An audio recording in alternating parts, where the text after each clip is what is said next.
presentation, we're going to start talking about what we call an annuity.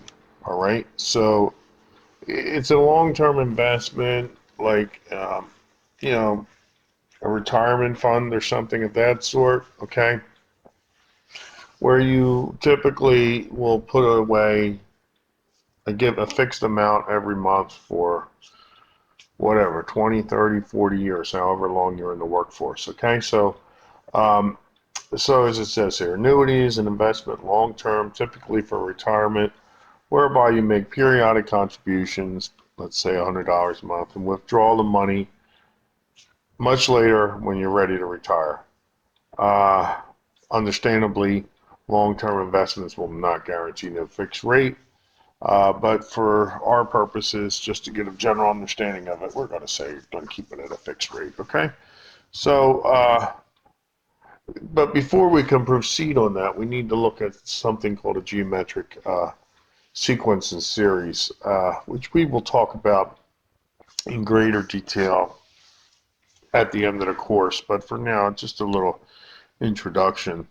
So we'll look at these set of numbers, 5, 10, 20, 40, 80.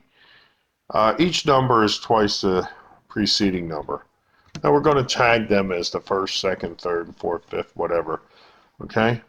Now what we want to notice is each number, as we said, was twice the preceding number. So the third number is twice the second number.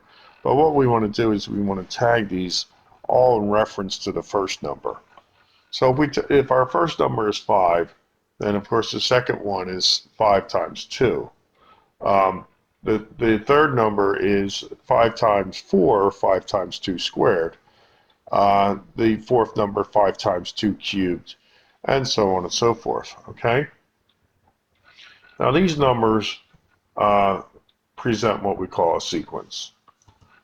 The sequence of numbers whereby every number is a constant multiple of the preceding number is known as a geometric sequence. So more specifically, a geometric sequence is what we have here. Each number is some multiple of the preceding number. All right, when we add all those together, when we add all the terms of the sequence together, we deal with what we call a geometric series. So if we were to add all these, okay, 5 plus 10 plus 20 plus 40 plus 80, of course we get 155. That's not a big issue. But if we had 20, 30, 100, 1,000 terms in this series, we would want some kind of formula to sum all those up for us. So that's what we're going to generate, okay? So the geometric series that we looked at is right here, as shown, okay? And we're going to look at this and start referencing some things to it, okay? The first number in the sequence is tagged as the A term. And then every other number is a constant multiple of that. So in this case, every number is 2 times the preceding number. So our A value is 5, and R is the constant ratio, which is 2 in our case. So with a geometric series of however many terms, just for reference called n terms, looks like this.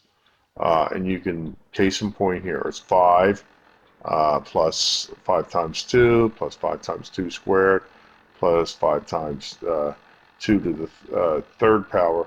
And the last one, the nth term, as it were, is the constant term times the ratio terms to the power n minus 1. So in other words, we had 5 terms, 1, 2, 3, 4, 5 terms up here. But the last one is 5 times 2 to the 4th power. So the nth term has a power 1 less than the term number. Okay? So, and if we were adding them all together, that's what we're concerned. We're adding the sum of S of n terms. So we'll designate that S sub n. Okay? And we'll show later that there's a formula that does that derivation, and here's the formula. The sum of n terms in a geometric series is the first term times the constant ratio r to the power n less 1 over r minus 1. Now, we're just going to demonstrate that that works with this series that we had previously. So our series that we had previously was, here 5 plus 5 squared plus 5 times 2 plus 5 times 2 squared, so on and so forth. We tagged our first number a as 5, and our ratio r was 2. And so we're saying 5 times this quantity, 2 to the 5th less 1, over the constant ratio r less 1. So that's over 1. And that gives us 5 times quantity 32 minus 1, 5 times 31, which is 155, which is, of course, the sum of our terms that we said we had. Okay? So this is the same value found previously, like we said. Okay? And so we're going to accept that as working, and we're going to look at that in an example of an annuity in the next video. So I'm going to end this right now. Okay, so we can come back to that in the next video.